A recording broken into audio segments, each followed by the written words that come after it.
Eugene, it's only been 2 or 3 weeks since I last spoke to you, but there's a hell of a lot has happened in between times.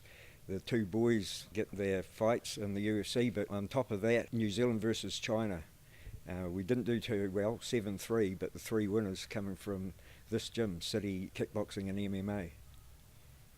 No, it was busy before then, and it's just as busy now. So the machine just keeps on rolling, and what can I say about China versus New Zealand?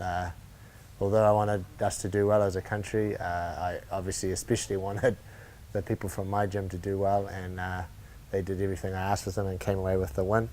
Some close fights, some not so close fights, but they put on the work.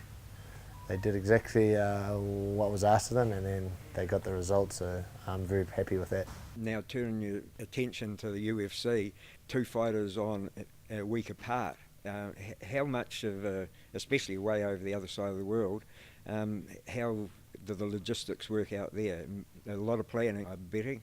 Yep, no, we got to put a lot of thought into it. Like we follow quite a strict, regimented training schedule, and we try not to let anything interrupt that whatsoever.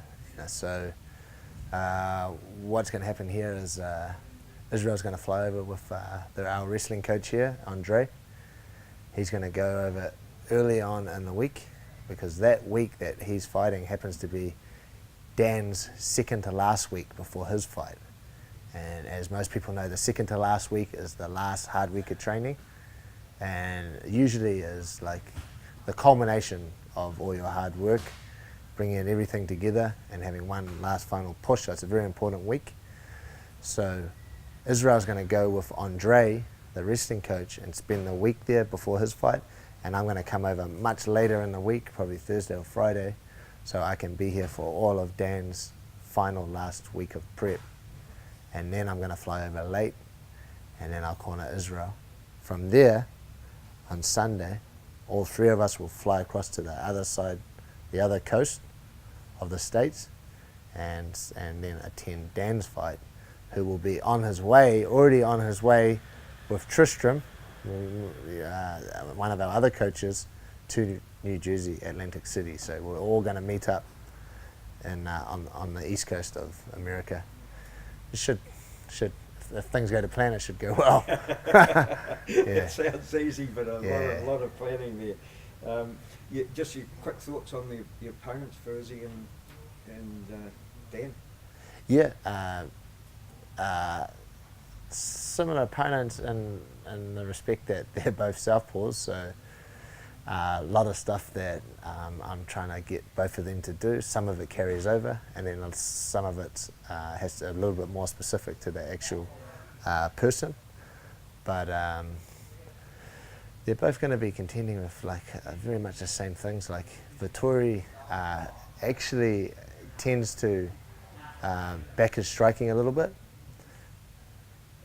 but when he faces Israel, I don't think he'll back his striking as much as he likes to. So I think he'll look to close the gap up and try and wrestle, push Israel to the cage, very similar to the last guy. But I think Vettori will have a little bit more of a go at the stand-up until he realises that that's not a place he should be, and he'll try and wrestle. Dan's guy, I think Dan's got an advantage.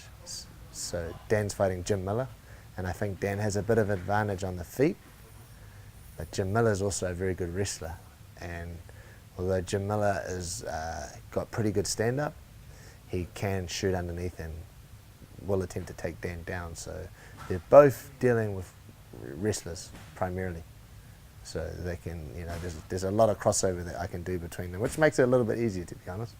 Hey, there's a question I have to ask you, Eugene. I've known you for a long time. I've followed your fight career, and of course you've trained under Lolo Haimuli, who was one of those quiet, unassuming, laid-back sort of people, and you could sit beside him on a plane and you wouldn't know what he did unless you probed away at him. You're a chip off the old block in that sort of situation. Dan's a little bit the same. And then, wham, away at the other end of the scale, you've got Israel, who's like right out there. coming from your background, how do you? I bet you shake your head sometimes. Yeah, no, I definitely shake my head sometimes.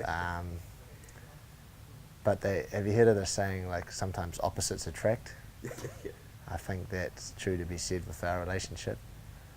I think if we have very similar personalities, I think we might clash a lot, you see. So we're very different personalities. Like, he likes the limelight, I prefer to stay in the background. Although, Tony, I am getting better at this kind of thing. Yeah. And I will put myself out there if it's an aid of helping my fighters. Then I just bite the bullet and go on the camera. And I will especially put myself out there if you're interviewing me, Tony, because I think you did my first ever interview, and for that I'm very grateful. And so anytime you want to interview, I will always oblige you. So I'm very happy to be here. But no, Israel likes to take the limelight. He's very good on the mic, has a very strong personality. And I think what people really want to know is can he be reined in? And Israel respects me, so there has been occasion where I've asked Israel to pull his head in a little bit, and he will. But part of who he is that, you know, that sort of behaviour that he exudes, and to take that away, you won't be getting Israel, you'll be getting something else, you see. So although sometimes he likes to walk the thin line, sometimes I have to pull him back. Most of the time I let him do his thing, and that's just who he is, so we embrace it. Yeah, we love his persona, and you know, and we love the way you are too. Thank you very much for the kind words. That's, no worries, Tony. That's very appreciated. Hey, mate, we wish you all the best over there. We know you're doing an excellent job, and yeah, can't wait to see them both in action, the 14th and the 21st. No worries, Tony. Thank you very much. Cheers.